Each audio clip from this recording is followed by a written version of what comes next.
আচ্ছা, এই ডেজার্টটা কে কে মিষ্টির দোকান থেকে চড়া দাম দিয়ে কিনে খেয়েছেন বলেন তো? আমি তো অনেকবার খেয়েছি। আমার কাছে এতটা ভালো লাগে যে তো নিজে নিজে একটু ট্রাই করলাম বাসায় কিভাবে আসলে বানালে ঠিক হুবহু মিষ্টির দোকানের মতো এই ডেজার্টটা বানিয়ে নেওয়া যায়। তো সামনে যেহেতু কোরবানি ঈদ আসছে, কোরবানি ঈদেও কিন্তু এই ডেজার্টটা আপনারা ট্রাই করতে পারেন। তো আজকে আমি আপনাদের সাথে শেয়ার করব খুবই মজার একটা ডেজার্ট। এটা হচ্ছে গাজরের ক্ষীর বা গাজরের পায়েস। তো তার জন্য লাগছে এখানে হাফ কেজি আমি গাজর নিয়ে নিয়েছি। গাজরটা খুব ভালো করে ধুয়ে পিল করে আমি গ্রেট করে নিয়েছি। তো এখানে আমি 2 কাপ গাজর নিয়ে নিয়েছি, আমার 2 কাপ লাগবে। তো গাজরটা খুব সুন্দর করে দেখতে পাচ্ছেন গ্রেট করে নিতে হবে একটু চিকন চিকন করে। এখন আমি একটা প্যান বসিয়ে দিচ্ছি, প্যানের মধ্যে দিয়ে দিচ্ছি 1 টেবিল চামচ ঘি। ঘিটা দেওয়ার পরে আমি একটু গরম করে নিব, মানে হালকা একটু গরম হয়ে আসলে আমি এখানে দিয়ে দিব 4-5 ধরনের বাদাম। বাসায় যা ছিল ওই বাদামগুলো অ্যাড করে দিয়েছি, তবে আমি চীনা বাদামটা দিইনি। চীনা বাদামটা বাদে যা বাদাম ছিল সবগুলোই কিন্তু অ্যাড করে দিয়েছি। তো বাদামটা হালকা একটু ভেজে নিব ঘিয়ের মধ্যে। এতে করে বাদামের যে একটা কাঁচা গন্ধ থাকে এটা একদমই থাকবে না। তো বাদামটা সবসময় এভাবে আপনারা ঘি ভেজে নেবেন। দেখতে পাচ্ছেন আমি ঘি ভেজে নিয়েছি। ঘি ভাজার পরে এখানে আমি আরেকটা জিনিস অ্যাড করব যেটা কিন্তু মিষ্টির দোকানে ডেজার্টে দেওয়া হয় না। তো আমি সবসময় দিয়ে থাকি, এখানে আমার বাসায় ফ্রোজেন নারকেল ছিল, নারকেলটা অ্যাড করে দিয়েছি। আমার কাছে খুব ভালো লাগে পায়েস বা ক্ষীরের মধ্যে একটু নারকেল দিতে, তো সবসময় আমি দিয়ে থাকি।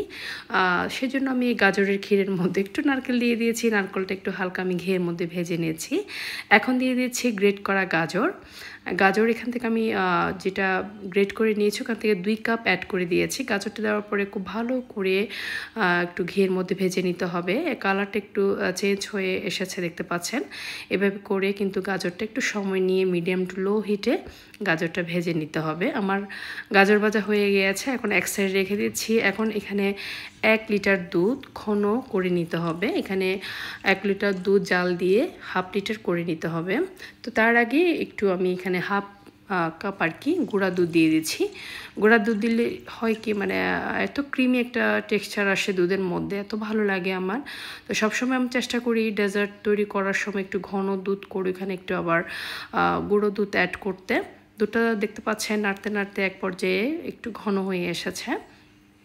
আমি আরেকটু জাল করে নিব। এটা একদম হাফ লিটার করে নিব, এতে করে আপনার ডেজার্ট আর কি খুব ভালো হবে।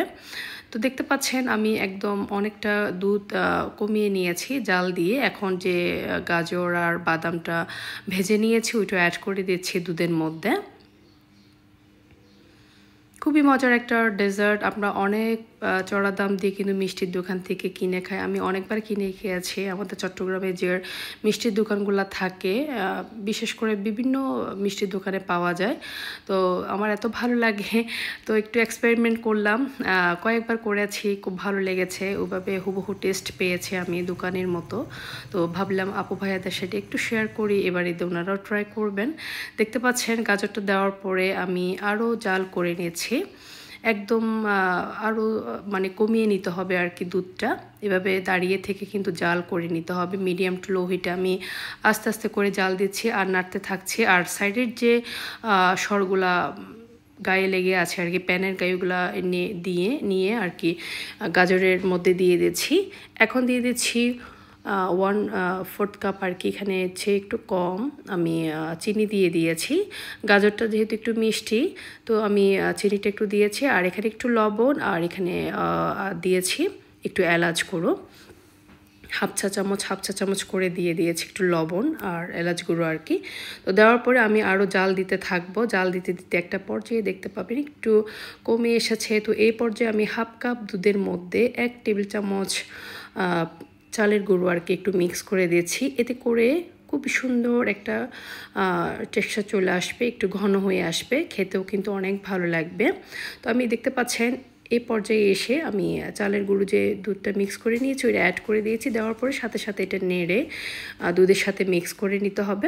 তো নাড়তে নাড়তে একটা পর্যায়ে এসে একদম ঘন হয়ে যাবে দুধটা। তো আমি নাড়তে থাকছি আর দাঁড়িয়ে থেকে কিন্তু এই কাজটা করতে হবে যাতে করে নিচে লেগে না যায়, এটা খেয়াল রাখতে হবে। তো একদমই আমার হয়ে গেল গাজরের ক্ষীর বা পায়েস। এখন আমি এটা ঠান্ডা করে নিব। দেখতে পাচ্ছেন ঠান্ডা করার পরে এটা কিন্তু আরও অনেকটা ঘন হয়ে এসে, যেভাবে আমরা মিষ্টির দোকান থেকে কিনে খেয়ে থাকি। এখন আমি কিছুটা কিশমিশ দিয়ে সুন্দর করে সাজিয়ে নিব আর বাদাম দিয়ে। আশা করছি আমার রেসিপিটি আপনাদের ভালো লেগেছে। আপনারা অবশ্যই ট্রাই করবেন। এইভাবে সবাই অনেক ভালো থাকবেন। আল্লাহ হাফেজ।